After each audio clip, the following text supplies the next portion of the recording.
दोस्तों, यदि आपके घर में कागजी नींबू जिसे बारहमासी फल आते हैं या नींबू छोटे से जिसमें लगते हैं, तो उसमें फूल नहीं आते हैं या फूल आते हैं तो गिर जाते हैं और फल नहीं लगते हैं। अगर फल लगा तो सड़ जाता है, गिर जाता है।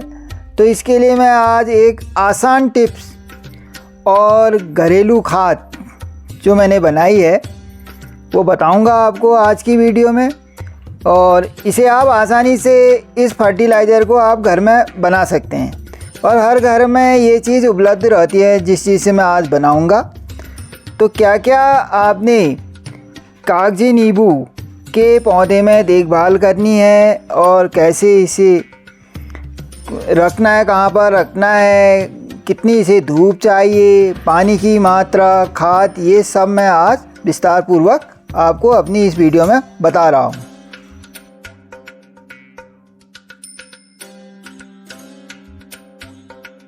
नमस्कार दोस्तों, हमारी पहाड़ी वाटिका में आप सभी का हार्दिक स्वागत है। दोस्तों, आज मैं कुछ आसान टिप्स कागजी नींबू बारहमासी जो लगते हैं, तो बहुत से लोगों के जो फल नहीं लग पाते हैं, फूल आते हैं, झड़ जाते हैं, गिर जाते हैं, तो उसके लिए क्या क्या केयर करना है। सबसे पहले हमें पौधे की समय समय पर गुड़ाई करनी है। गुड़ाई करने के बाद क्या है कि इसकी मिट्टी को हमको हल्का रखना है, जिससे कि मिट्टी पौधे की जड़ में हवा आसानी से जा सके। और इस तरह से क्या है कि आपका जो फलों का साइज़ है वो भी बढ़ेगा और फूल गिरना भी बंद होगा। दूसरा, देखिए इस तरह से फल गिर जाते हैं, बहुत से लोगों का होता है फल लगे और गिर जाते हैं। दूसरा, हमें क्या करना है कि समय समय पर जो कागजी नींबू का पौधा है इसे धूप वाले स्थान पर रखना है और इस पर 6 से 7 घंटा धूप मिलनी चाहिए। और जितनी भी इस पर सूखी टहनियाँ होती हैं या पत्तियाँ सूख जाती हैं उसको हमने हटा लेना है। देखिए इस तरह से ये जितनी भी सूखी टहनियाँ हैं और पत्तियाँ हैं इनको मैं रिमूव कर दे रहा हूँ।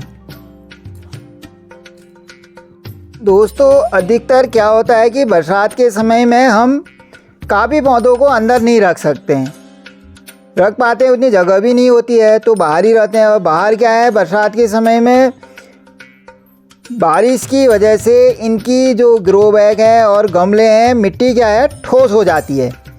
तो आप देखो सितंबर का महीना चल रहा है, तो हमें सबसे पहले काम ये करना है कि अपने जितने भी गमले बाहर हैं या ग्रो बैग, उनकी गुड़ाई कर लेनी है।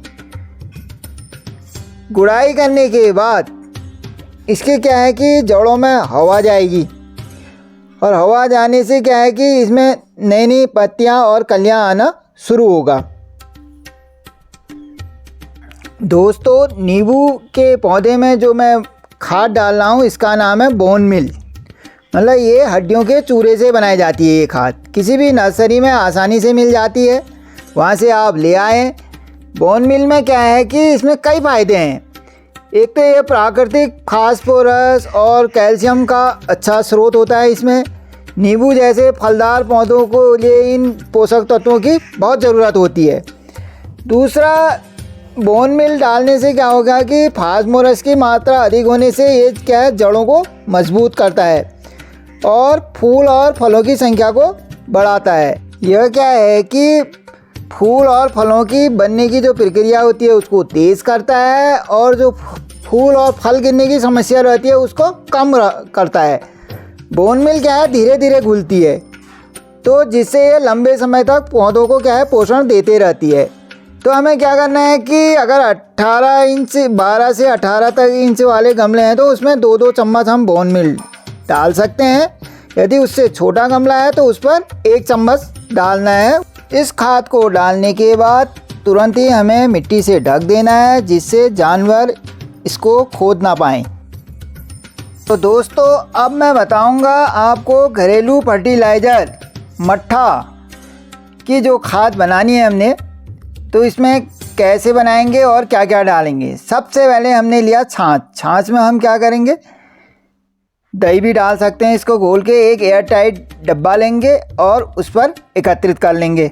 मट्ठा या छाछ में क्या होता है, लैक्टिक एसिड बैक्टीरिया होते हैं जिससे एक बेहतरीन खाद बनती है और जो हमारे फूल और फलों की संख्या को बढ़ाने में मदद करेगी।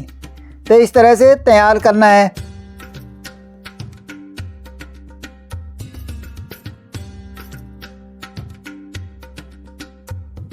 अब इसके बाद इस एयर टाइट डिब्बे में दूसरा हम क्या डालेंगे, गुड़।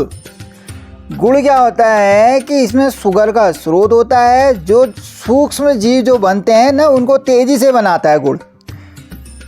गुड़ में एक ऐसी शक्ति होती है कि जो छोटे छोटे जीव बनते हैं खाद बनाने में, वो बहुत ही तेज़ी से बढ़ते हैं। तो इसके छोटे छोटे टुकड़े कर लेने हैं हमने, जिससे कि ये आसानी से घुल जाए। और फिर इसको हम क्या है कि जो हमने एयर टाइट डिब्बे में मट्ठा डाल रखा है, उसी में हम क्या करेंगे, गुड़ भी डाल देंगे। इससे क्या होता है कि जो पौधों की जड़ है उनका जो पोषक तत्व है बेहतर होता है और फूल झड़ने की समस्या कम होती है। इसमें हम जो तीसरी चीज़ डालने को जा रहे हैं वो है गौमूत्र। गौमूत्र में नाइट्रोजन और एंटीबैक्टीरियल गुण होते हैं, बहुत काफ़ी मात्रा में होते हैं ये।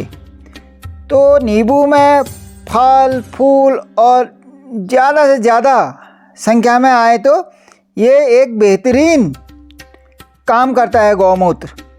तो इसको डालने के बाद ये तीनों चीज़ों को हम क्या कहें, एक चम्मच की सहायता से हिला लेंगे जिससे कि ये पूरा मिक्स हो जाए। मिक्स होने के बाद हम इसको एक एयर टाइट ढक्कन से पूरा बंद कर देंगे और 3 या 4 दिन बाद क्या है कि ये खाद तैयार होना शुरू हो जाएगी। तो इसको किसी छायादार स्थान पर रख देंगे, धूप वाले इलाके में नहीं रखना है इसको। तो ये देखिए, ये मैंने पहले से तैयार कर रखी है। ये 4-5 दिन हो गए। देखिए इस तरह से गैस बनती है इसमें। इसका ढक्कन भी इतना टाइट ना करें कि गैस बाहर को निकले। तो ये तैयार हो चुकी है। 4-5 दिन पहले मैंने ये बनाया था। तो इसको एक छलनी की मदद से इस तरह से छान लेना है। तो दोस्तों, जो ये बनाने की विधि है, अगर हमने छाछ 1 लीटर लिया है तो गुड़ हम लेंगे 250 ग्राम और गौमूत्र लेंगे 100 ml और 10 लीटर पानी में इसको मिला लेंगे। यदि हम पेड़ पौधों पर स्प्रे करेंगे तो स्प्रे करने में क्या है कि 1 लीटर पानी में हमें जो तैयार की हुई फर्टिलाइज़र है उसको 100 ml मिलाएंगे। 100 ml मिलाने के बाद ही इसको पेड़ पौधों में इसका स्प्रे करना है।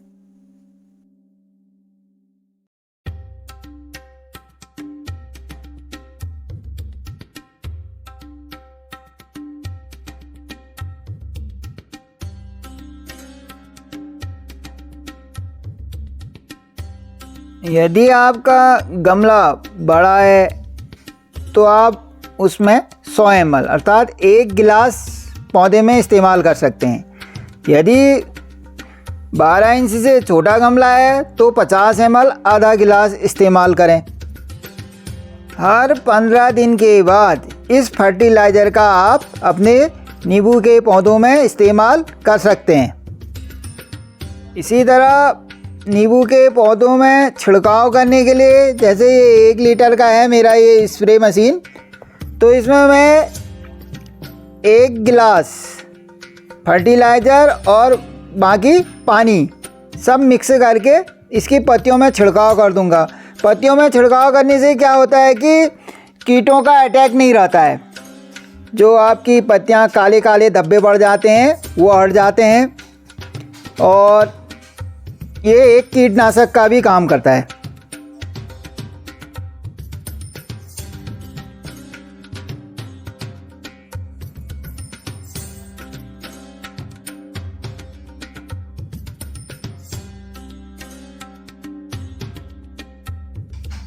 इस तरह जड़ से हटकर दूर गमले के चारों ओर इस लिक्विड फर्टिलाइज़र का इस्तेमाल करना है।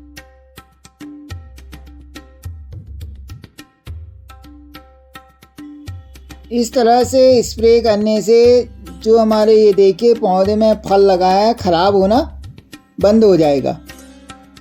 तो दोस्तों मैं आशा करता हूँ कि आप भी इसी तरह अपने घर पर आसानी से नींबू के पौधे के लिए खाद बना सकते हैं। यदि आपको वीडियो अच्छा लगा तो लाइक और शेयर ज़रूर करें और हमारे चैनल को सब्सक्राइब करना ना भूलें। मिलते हैं अगली वीडियो में। धन्यवाद।